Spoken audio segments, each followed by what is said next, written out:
Okay, so if we can start with your journey to the IT industry in terms of, is it something that was always there where you wanted to be, or you arrived there? Quite a lot of people I talk to, arrived there a bit by accident or later on in life. So just your journey to the IT industry.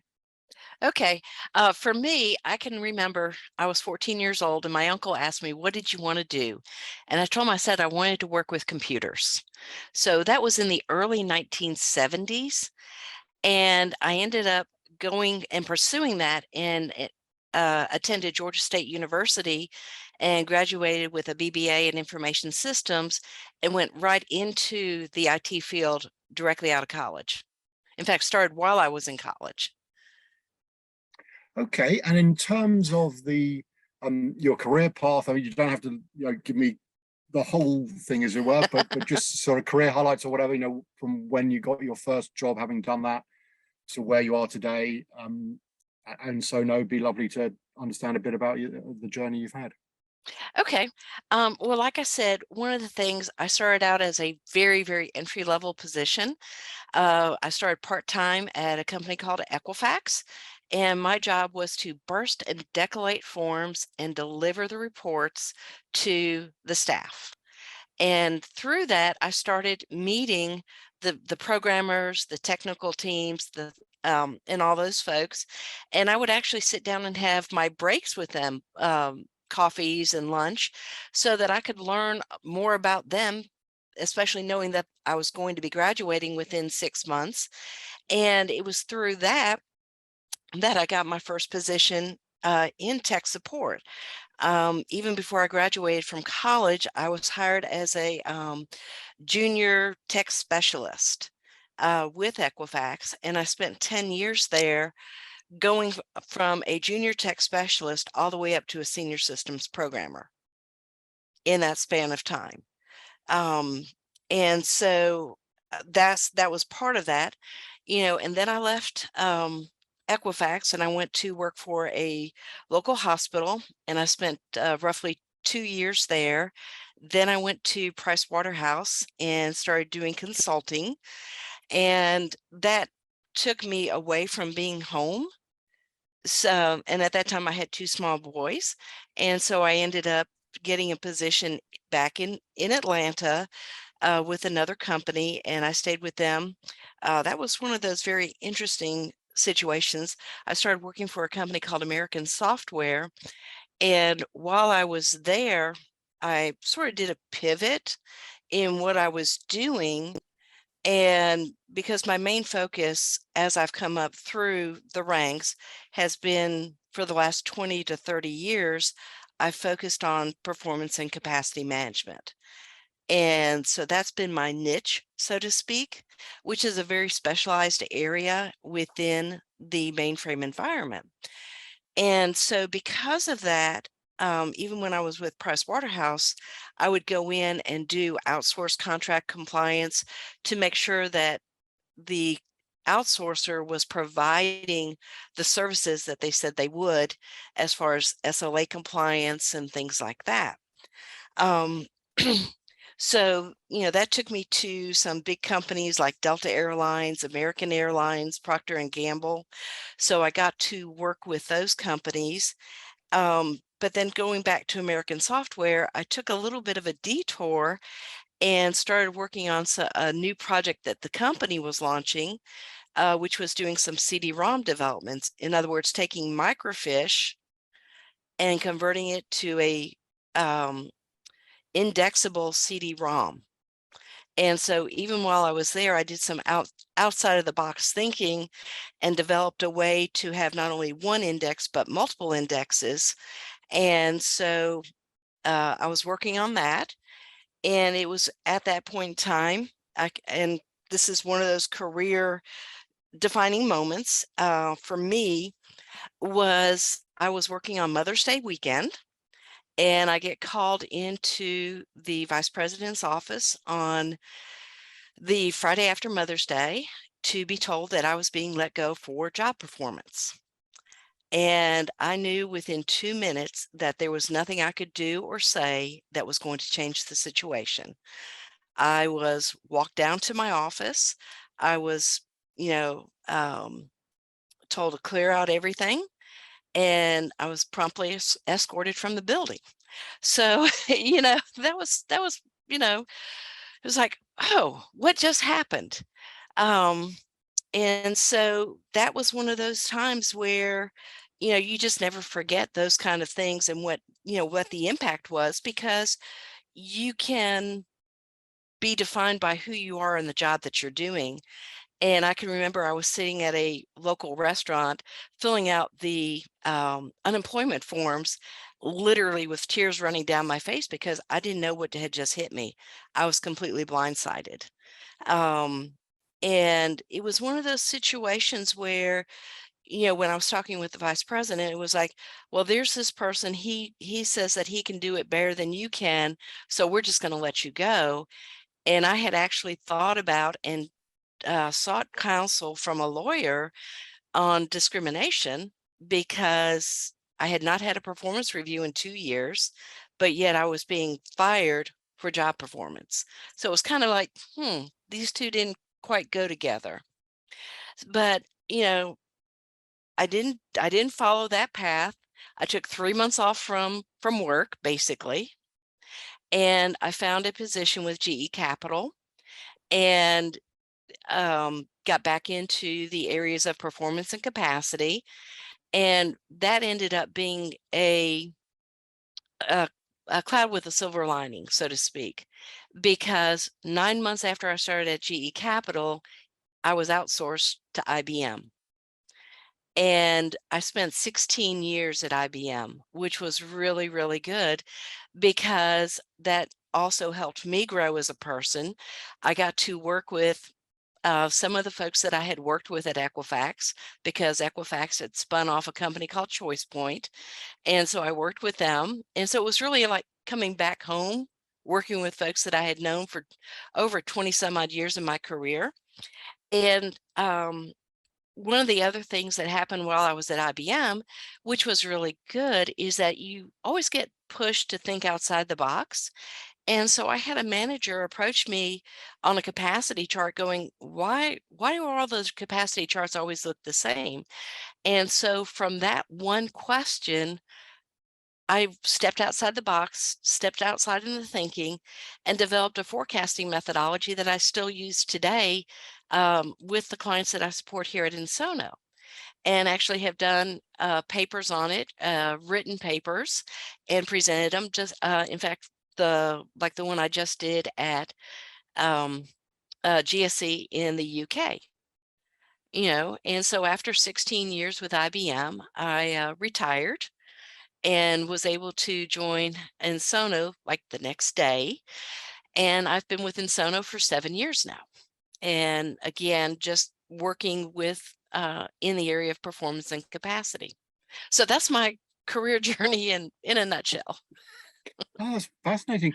And in terms, I mean, the next question is, in terms of challenges you've had in your career, were any of them gender, related? Do you think? Clearly, that would appear to be the case, as you've explained.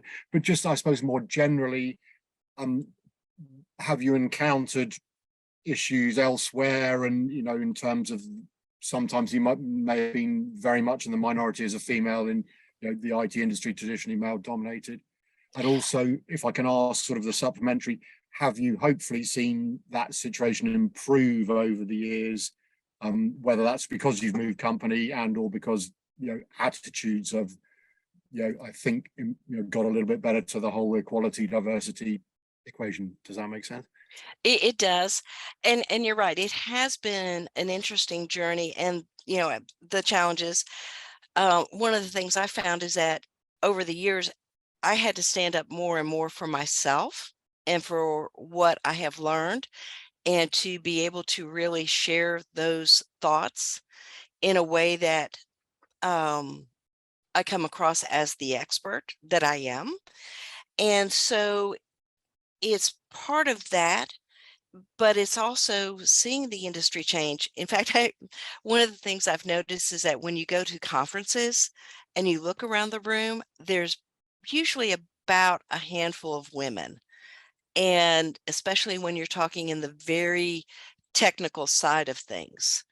And so you have to present yourself in a way that you know what you know and you know how to talk about it, if that makes sense. Mhm. Um, and so, along with, for example, with losing my position, I believe that was directly of a form of discrimination, and that's probably one of the most obvious ones that I have seen in my career.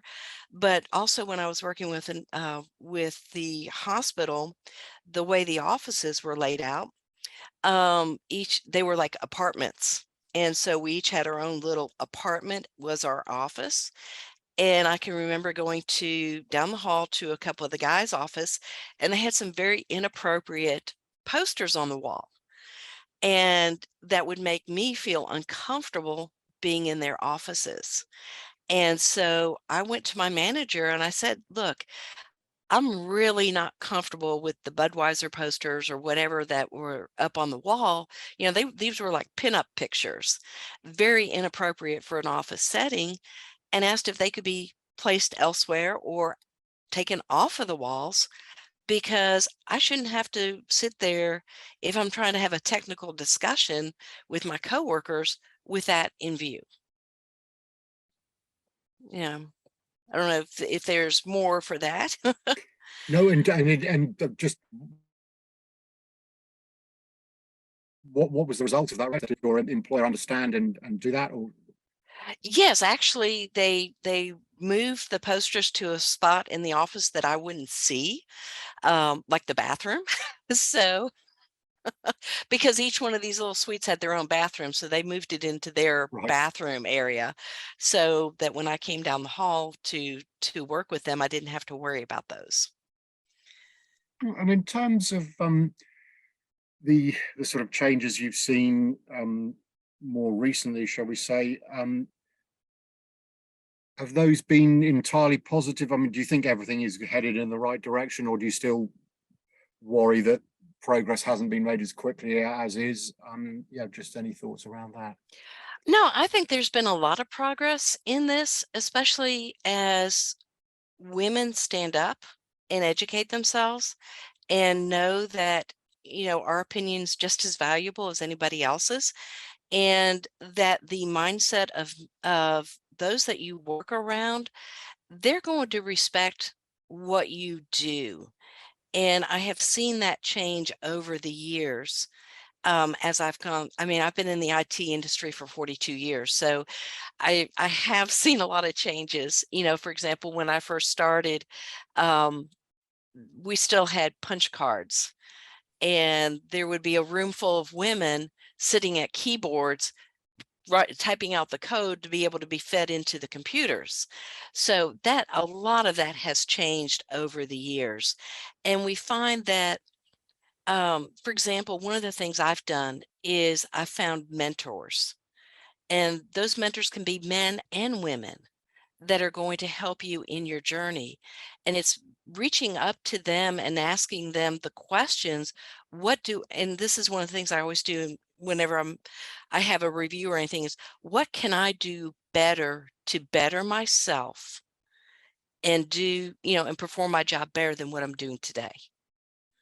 Because I have to take responsibility for my own position.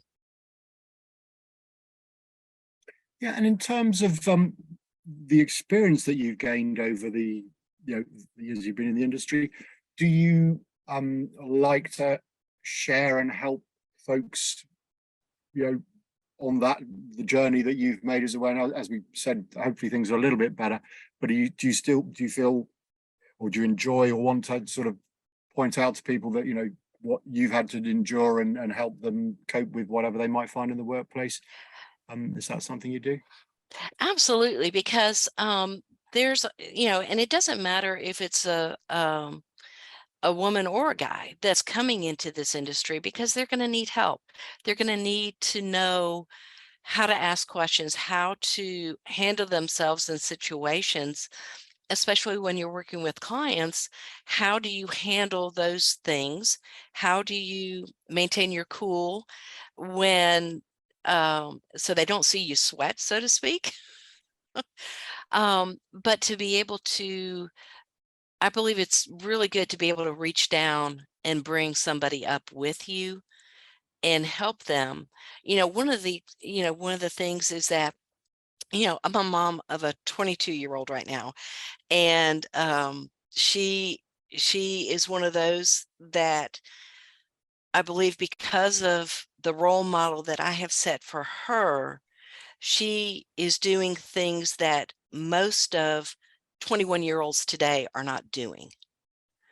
Taking responsibility for her job, for her education, and doing those kinds of things. And I see that with, you know, other young folks that are coming into this, realizing that they need that same thing to understand you have to take responsibility for your actions. And that's how you're going to grow. Be able to admit a mistake. And in terms of anything else that needs to be done, because I think most people would agree that although significant progress has been made, we're still not in that sort of perfect Hmm. position where we don't need to have conversations like this, if you like, about equality and diversity, because it's just it just happens.